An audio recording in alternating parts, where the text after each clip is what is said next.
All right, the term woke can elicit a wide range of emotions and reaction, which is reflected in a recent Ipsos poll. A survey of over 1,000 American adults found that 40% of respondents considered woke to be an insult, with that number spiking to be 60% when you talk to Republicans.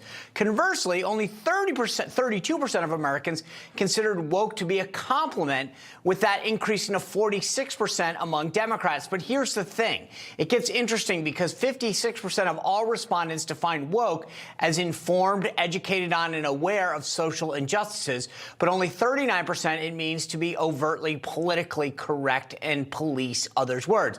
So do we face an uphill battle convincing Americans about the evils of woke culture?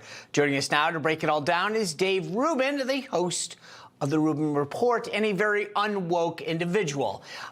Dave, the interesting thing is, among Republicans and conservatives, we seem to get this, right? That woke is a bad thing. We use it as a pejorative.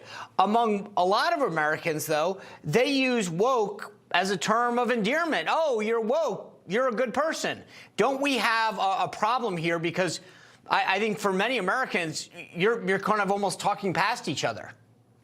Yeah, well, Sean, personally, I'd prefer to be called awake than woke. But yes, the fact that we cannot define terms is a huge problem right now. I would say in this specific case, look, woke, the idea of wokeness, which ultimately, if we wanted to like strip it to its barest essentialism, is the idea that everyone will end up in the same place at the end. This is equity, not equality. And then they have, you know, a racial version of this and a sexuality version of this and all the other repressions that they mash into these things. Unfortunately, even Bernie Sanders himself apparently doesn't know the difference between equity and equality. If you happen to see that episode of Real Time with Bill Maher a week ago when he couldn't even define his most base obvious point. It would have been like saying to Bernie, you know, do you know the difference between capitalism and socialism? And he wouldn't know. But in essence, on the woke thing, look, we are now facing a movement in this country that is here to upend everything that this country was founded upon, which were the ideas of limited government and individual rights and freedom and color blindness and all of those good things that we settled. You know, the three of us are, you know, ballpark in the same age, Gen X something here. And it's like we settled all of this stuff growing up. If you grew up in the 80s and the 90s, nobody thought it was cool to be racist or bigoted or anything else.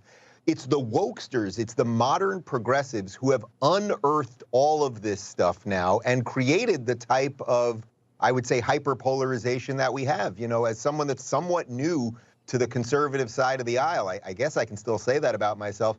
I find, generally speaking, right-leaning people are happy to agree to disagree. They understand you're going to live in a country with people that might have different religious or personal views than you do. And that's what the whole point of this American experiment is. And it's really the wokesters that are basically saying it's our way or the highway.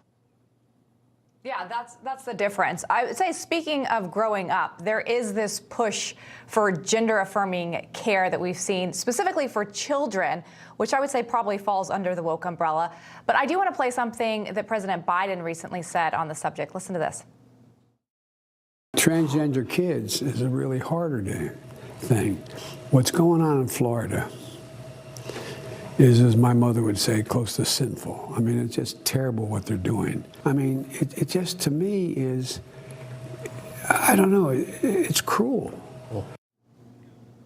All right, your governor, Ron DeSantis, luckily came out with this tweet. It is not sinful to prohibit the mutilation of minors. It is not acceptable for the federal government to mandate that procedures like sex-changing operations be allowed for kids. You know, the crazy thing is these policies now just aren't something that older individuals or millennials or anybody is talking about. These things are being pressed upon our children by the President of the United States. Yeah, you know, Lindsay, if I could make a recommendation to anyone that hosts a news show anywhere, we should all stop saying gender-affirming care. It is not affirming to take hormones to stop your body's natural processes. It's not affirming to literally cut off your genitals or mutilate your genitals, whatever you want to call it. That actually would be the reverse of affirming. So if you want to call it a sex change, okay, fine. We could whittle that down, the definition of sex and all that, but These are the same people that can't define the word woman. But of course, DeSantis is right here. And Biden, the thing is, he doesn't know what he's talking about. They could literally put anything in front of him and he would, basically slur and muddle it out.